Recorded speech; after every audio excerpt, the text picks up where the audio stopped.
Okay, good evening po mga kababayan. Sorry I'm late. Yes, I'm late. Kasi nga po, mayroon akong importanteng nilakad maghapon sa syudad.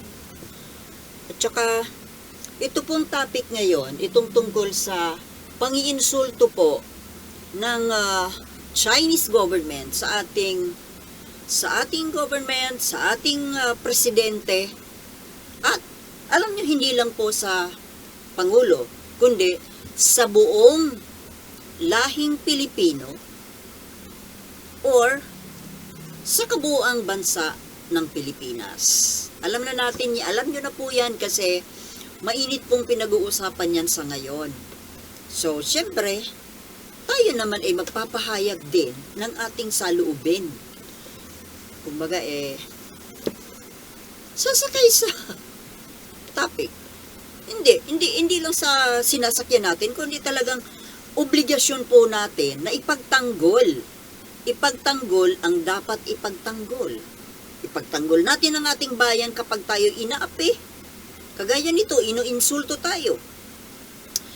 Kaya actually, kahapon pa po ito nangyari, ano? Kahapon pa, na supposed to be, I was to vlog about this, kagabi, although nakapag-post na ako ng 3, so ihabol ko sana kaso bigla na namang nag-brown out. Kaya sabi ko, tomorrow na lang. So ito nga po, alam ko na alam na ninyo. Kasi ikinontent na ito ng lahat ng vloggers. Pero ang gusto ko pong maganda po sa mga reaksyon po ng mga vloggers na even yung mga anti-Marcos vloggers, yung mga dilawan vloggers, kahit papano maganda po ang reaksyon nila. Yung, syempre, kapareho po ng reaksyon natin na Marcos supporter. Kasi kumbaga, hindi lang naman po isang tao, o hindi lang naman po yung Pangulo natin ang nainsulto dito. Kundi lahat tayo, kabuuan, buong Pilipinas. Pero ang hindi ko pa napapanood. Kasi nga naging busy ako, yung reaksyon ng mga DDS na aalamin ko po yan. At kung ano man ang mga reaksyon nila, iko-content natin ulit. Although, meron na tayong narinig na reaksyon mula sa isang DDS, Duterte supporter, na naturingang kapatid ng Pangulo natin. Sino pa? Wala nang iba. Yung tinaguriang super ate, na iba ang reaction niya. Imbis na ipagtanggol yung kapatid at yung bansa natin, pinagtatanggol pa yung China. Kaya ito pong si Senator Amy Marcos, hindi ko na po talaga ito maintindihan ng takbo ng utak nito. Hindi mo na isa rin itong palibhasa, oo nga. Duterte supporter nga Kaya ang ang ugali nito, ang kaisipang Duterte. Yung naninikluhod sa China. So ngayon, mga kababayan, saka ko na yan i-content si Amy Marcos, nakakabwisit yung reaction niya, yung sinabi niya. Plus, titingnan ko kung ano ang mga opinion reaction ng mga pro-Duterte. Wala pa ako napapanood. So ngayon nga po, alam ko naman na tayo po na nagmamahal sa Pangulo natin, siyempre, ano ba ang naramdaman natin? Hindi pa galit? Nagalit tayo. O sige, wag ko nang sabihin tayo kasi hindi ko naman alam eksakto kung ano ang reaction ninyo. Reaction ko na lang. Anyway, I can only speak for myself. So yun nga po, itong sinabi ng spokesperson ng Chinese government, communist government, ay hindi po maganda ang pinagsasabi. Ininsulto ang sarili nating Pangulo na tila ba ang tingin nila sa Pangulo natin ay walang utak, utak ipis, bobo, stupido. Pagsabihan niya na huwag maglaro ng apoy. Huwag, anong tawag dito? Para tayong minamanduhan na huwag tayong makikiisa o makikipagkaibigan sa Taiwan o sa anumang bansa na gusto nating kaibiganin. Actually, ang US yung pakikipagkaibigan natin sa US, pinakikialaman din nila. Ngayon naman, pakikipagkaibigan sa Taiwan, pinapakialaman din. Na tila baga, mga kababayan, tila baga, under nila tayo? Para bang bumalik tayo sa panahon ng mga Kastila, na tayo ay kolonya? Bakit China? Kolonya mo ba kami? Are we under your wings? Who are you to us? And who are we to you? Kaano-ano ka ba namin? Isa ka lang namang kapitbahay na nang-aagaw ng pagkain namin. Pagkain, lupain, bahay.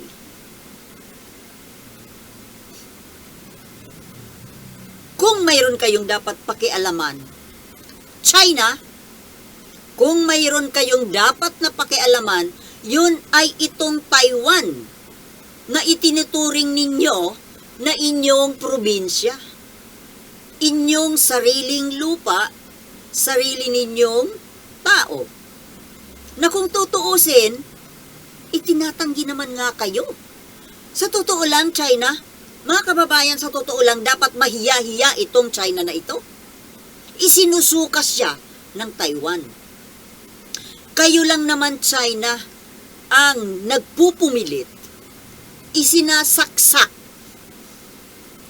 isinisiksik pilit ang mga sarili ninyo dito sa Taiwan na ayaw naman sa inyo. Bakit hindi niyo tanggapin? Tanggapin ninyo na ayaw sa inyo. Ayaw sa inyo ng Taiwan. Dahil masama ang ugali ninyo. No, I'm not referring to the Chinese people, but to the Chinese communist government. Ito naman ba ako nalalagay? Ano ba yan? Very uncomfortable. Okay. Sorry for that. Kung pagsalitaan po, well, itong Mauning na to, apo pala ito ng Mao Zedong Mao Zedong, na naging Mao Zedong. Bakit kaya sa China po, legal na magpalit-palit ng pangalan Anyway, it's none of our business. Spokesperson ng Chinese government. Actually, hindi naman po ito sa loobin lamang ni Mao Ning, kundi ito po ang utos ng Chinese government. Primarily, ni Xi Jinping. Siya ang leader Kumbaga, itong Mao Ning sumunod lang. But, for sure, iisa lang naman yan sila. Iisa ng opinyon, ng isip. So, hindi lang natin ito ina-address kay Mao Ning, kundi sa Chinese government. Pagsabihan ninyo ang Pangulo namin na magbasa, read more books, nang sa ganun maintindihan kung ano ang China-Taiwan issue. Come on. Alam namin yan. Alam ng Pangulo natin, even me, na ordinaryong mamamayan, alam ko kung ano ang problema ninyo ni Taiwan. Alam namin, tinakasan kayo ni Taiwan, nitong mga Taiwanese. Nagtayo sila ng sarili nilang government. Dahil gusto nila, sila ay maging malaya. They want freedom, independence, freedom from you, from the evilness of your government. Ayaw nila sa uri ng pamahalaan ninyo. I know this is Tagalog. Pero, alam ko pag nakarating sa inyo, mayroon namang mag-i-interpret. Diba? Mai-interpret yan. Ay mga Filipino-Chinese dito ay marunong mag-Tagalog eh. Kaya, makarating man ito sa inyo, in Tagalog, maintindihan ninyo dahil mayroong magta-translate. Ngayon, ito po ang masasabi ko. China, wala kayong pakialam kung sino ang gusto naming batiin. Actually, sa unang nag-content na ako about the day after nung patapos ang eleksyon sa Taiwan. May video ako doon. May video ako niyan. Nasabi ko doon, natutuwa ako sa naging resulta ng eleksyon sa Taiwan dahil ang nanalo ay pro-democratic na kandidato. Yung nanalong pangulo, si William Lai. Lai Ching-te pala. Whatever. Wala kayong magagawa kung kami ay natutuwa. Sa totoo lang, China, hindi lang si Pangulong Marcos ang natutuwa. Kaming lahat. Ay, hindi pala lahat. Hindi pala lahat. Yung mga DDS pala, hindi ito ikinatutuwa. Itong pangyayaring ito. Na nanalo ang pro-democracy. Democratic Progressive Party. Na kung saan, ayaw nito na makipagbalikan sa China. Anti-China. Ngayon, kung ito ngang China na sinasabi ninyo, kauri ninyo, kalahi ninyo, isinusuka kayo. What more kami? At saka isa pa, bakit ba pinag-iinitan ninyo yung Pangulo namin? Hindi lang naman yung Pangulo namin ang nagbate doon sa nanalong Pangulo ng Taiwan. Maraming bansa, Amerika, Japan, Australia, lahat ng mga kaibigang bansa, na mga democratic na bansa, bumati. Bakit sila? Bakit hindi pinatawag nyo ba ang mga ambassador nila ng mga bansa ito? Baka yung ambassador lang namin ang ipinatawag ninyo. At sinabon. Bakit kami lang? Kasi ang tingin nyo sa amin, napakaliit. Itsura ninyo. Sa totoo lang, yung mga kalahi ninyo, na mga inchik, dito sa Pilipinas, dito sila yumaman. Inagawan kami ng kabuhayan hanggang ngayon. Dito sila nagpayaman at nagpapadala sila ng pera dyan sa inyo, sa mainland. Sa mga kamag-anak nila na nagpayaman din sa kanila dyan sa bansa ninyo. Kaya sa totoo lang, ang pagyaman ninyo, China, may kontribusyon kami dyan. Dahil yung mga nandito, yung mga nag-migrate dito sa amin, na mga citizen ninyo, na ngayon ay Pilipino na kuno, nagkalkal sila dito ng pera namin at ibinubuhos dyan sa inyo. Pareho ng OFW namin. Pero ito kayo, mas matindi ito. Yung mga pamilyang iniwanan nila dyan sa mainland China, hirap na hirap. Ngayon yung nagbakasakali dito sa amin na talagang yumaman, o di ba, hinakot nila dito yung mga kamag-anak nila. Or, nagpapadala sila ng pera doon galing dito sa amin. Kami, mayroon ba kaming nakukuha sa inyo? Mayroon ba? Meron ba tayong mga OFW dyan sa China? Well, meron naman siguro, konti. Pero ang ginagawa nila dyan, mostly siguro, mga Chinese teachers. Ay, sorry. English teachers na tinuturuan kayo na malaking tulong sa inyo, pero maliit ang pasweldo. Tama hindi?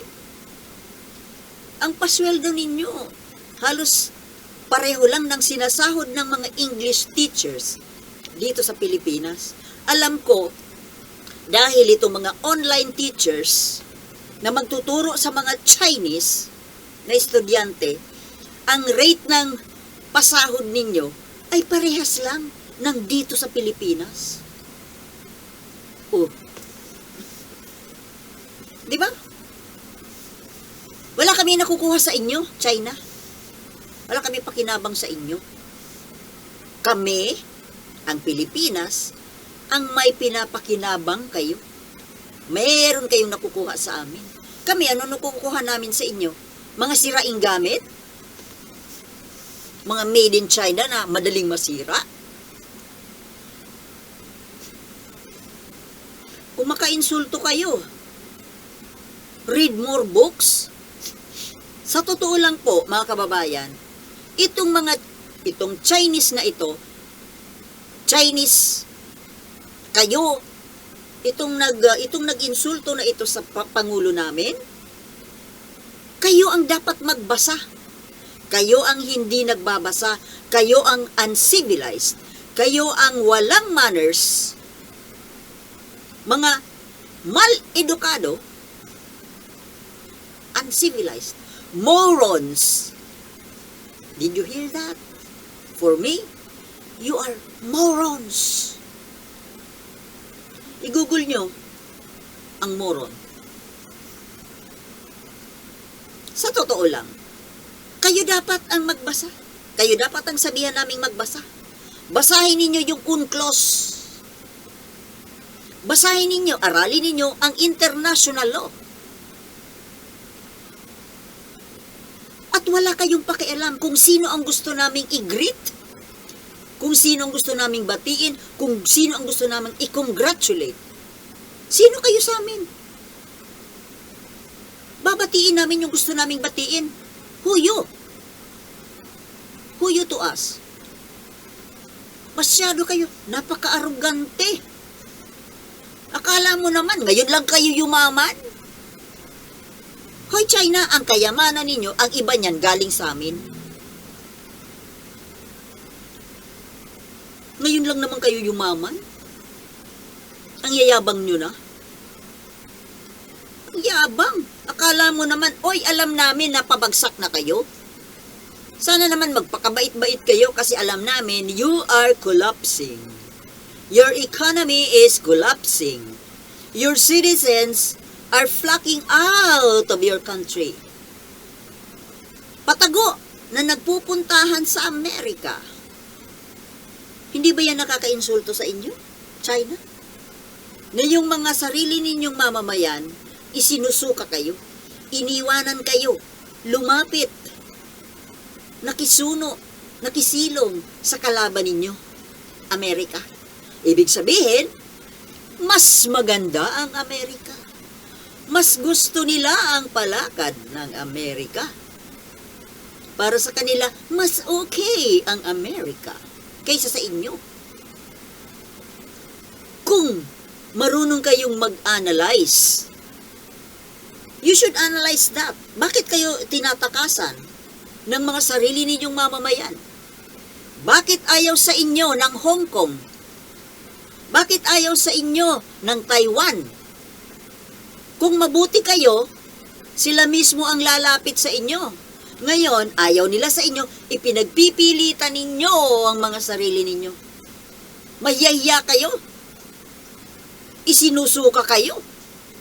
Pero nagpupumilit kayo isaksak ang sarili ninyo. Ayaw sa inyo ng Taiwan. Lubayan nyo sila. After all,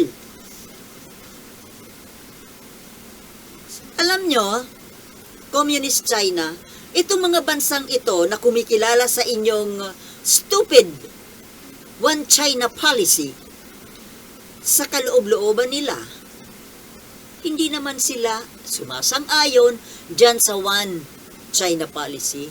Kunwari lang yon. Diplomasya lang yon. Plastic lang yon. Para wag kang mag-tantrums. Pero sa totoo lang, nire-recognize namin ang bansang Taiwan. At mas gusto namin na humiwalay siya sa inyo. At sana, huwag nyo na silang pakialaman. After all, hindi naman sila umaasa sa inyo. Hindi sila umaasa ng pagkain sa inyo. Namumuhay silang mag-isa.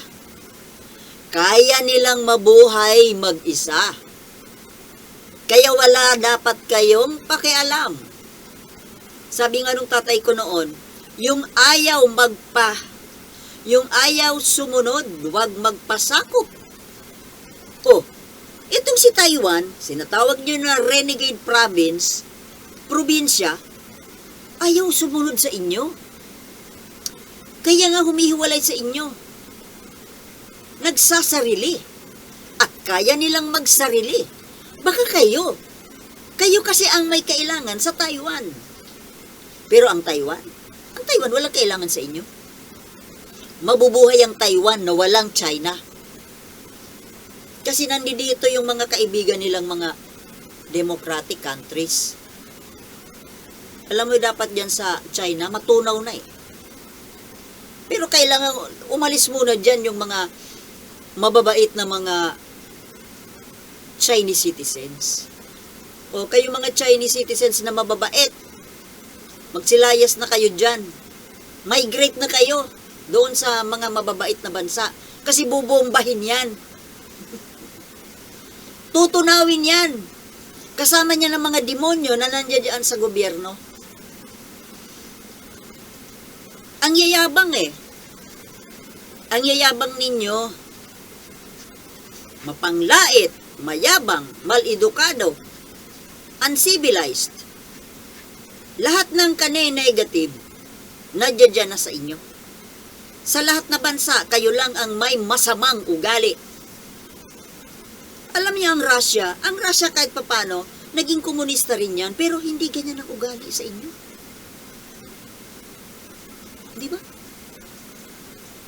Kayo ang may pinakamasamang ugali.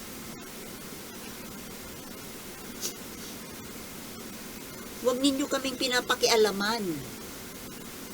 Kasi hindi kami nakikialam sa inyo. Sino kayo para makialam sa amin? Sino kayo para pakialaman kung sino ang gusto naming kaibiganin? Kung sino ang gusto naming batiin ng happy birthday? Kung sino ang gusto naming i-congratulate na nanalong Pangulo? Pakialam nyo. Personal namin yon. Personal naming pakikipagkapwa. Kayo kasi hindi kayo marunong makipagkapwa. Ang alam ninyo, mangharas, mangbuli. Wala kayong pakialam sa buhay ng iba basta kayong busog, masaya. Di ba? Wala kayong pakialam kung suportahan man namin ang Taiwan. Kung kayo ang may gusto na angkinin ng Taiwan, di problema nyo yun. Huwag nyo kami isali sa problema ninyo. Hindi man kami nakikialam sa problema ninyo eh.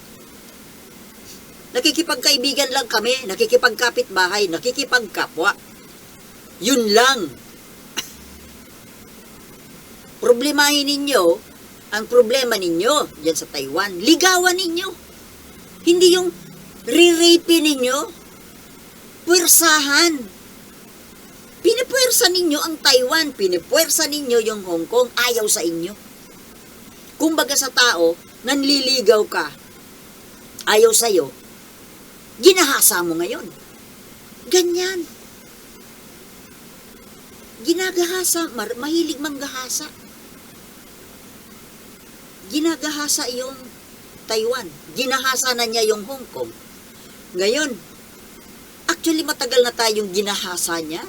Paulit-ulit ginagahasa nitong China.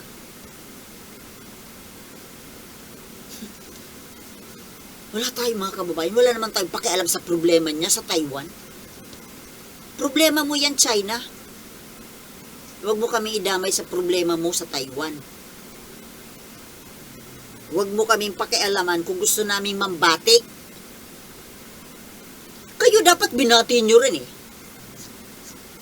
Ba't hindi nyo binati? Kami nga nagbati eh. Di ba mga kababayan? Tama hindi. Batiin mo China, yung nanalong Pangulo ng Taiwan. That's the best thing you can do.